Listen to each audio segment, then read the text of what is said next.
Hello, beautiful people. Welcome back. Today, we are going to talk about number 8 on our list of 39 ways to nourish your soul in the month of November, which is forgiveness. My church, Quest, in Seattle, Washington, has been doing a series on forgiveness. It was challenging to kind of allow those areas to be exposed. Oh my gosh, there's so much freedom in actually learning to forgive. One, it's a superpower. I had the privilege of teaching C group on Tuesday nights, which is awesome. We talked about forgiveness as a superpower. It is something that we cannot do in and of ourselves. I think a lot of times we're like Peter, where we ask the question like, okay, but realistically, how many times do I have to forgive? As humans, we have the ability to do some really awful things to each other. And we have the ability to do some really amazingly loving things to and for each other.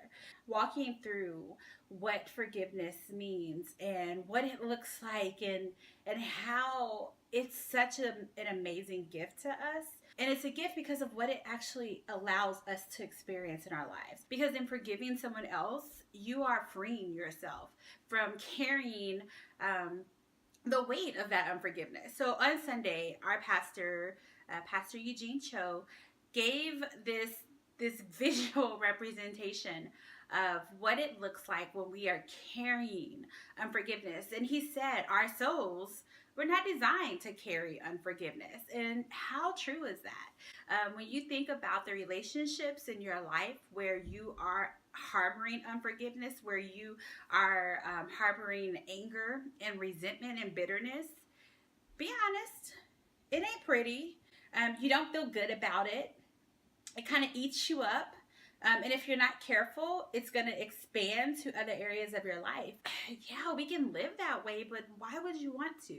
It's easy to have this sense of righteous indignation.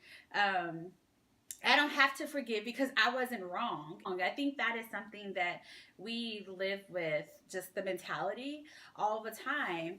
We are justified in our minds in our unforgiveness. And that's cool, but it costs us something. It costs you freedom.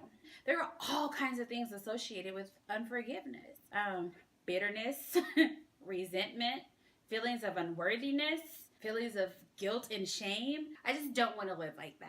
And so part of nourishing my soul is keeping my soul light. And our souls were not designed to carry unforgiveness. We were not designed to carry the weight of unforgiveness. And so today, I led us in an arts and craft project that I want to share with you because it's something that you can absolutely do at home on your own time and could be really life-changing for you. We made these little bags that serve as reminders to us what our unforgiveness costs. It's reminders of what God has done in our lives as a result of the gift of forgiveness, both that we have received and extended to others. And you can really interpret it however you want to. It could be a reminder to you of the power of forgiveness. One of the things that the Hebrews did all the time was they built altars of remembrance when God moved on their behalf, and they wanted to remember for generations to come the power of God in that moment. And from then on, generations after can come back and say, God who provides, God who is a ram in the bush, God who always makes a way, God who is our banner. We can look back on that and say, oh, that's right. God did that then. Let me remember him that way. Let me call on him that way. Let me identify with him that way.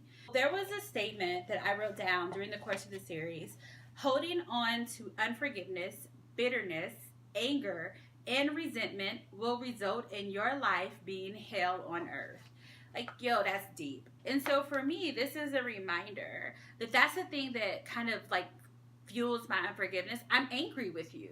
So I don't want to forgive you if I'm angry with you. As long as I'm angry, I stay in this place where I'm trapped in this hell, right? Where I'm not experiencing joy. I'm not experiencing love. I'm not experiencing grace. And so this is my reminder that when I have unforgiveness, I'm going to be trapped in this place. This is not something that I want to experience on a daily basis. I like living a life of freedom. I like having abundant joy. I want my soul to be light. I want us all to be free. And so, forgiveness is the start of that process. When you think of the word forgiveness, what comes up for you? Who are some people that you really need to forgive? What are some situations that have completely colored how you are looking at life? And it causes you to not live in abundance and not be free, right? So take some time to write down what that might be. And then I want you to create for yourself something that is going to be a reminder to you of the power of forgiveness and the need for forgiveness. I would definitely love to see your mementos, your altars of remembrance, so to speak. Comment below and tell me if this resonated with you, if this is something that you're struggling with, if it's something that you definitely feel like, hey, I've got some unforgiveness in my heart that is weighing down my soul, and I just don't want it anymore. So that is number 8. And I will be back tomorrow to bring you number 9. That is all for today. So I will see you lovelies here tomorrow. Arrivederci. You are forgiven. Remember that.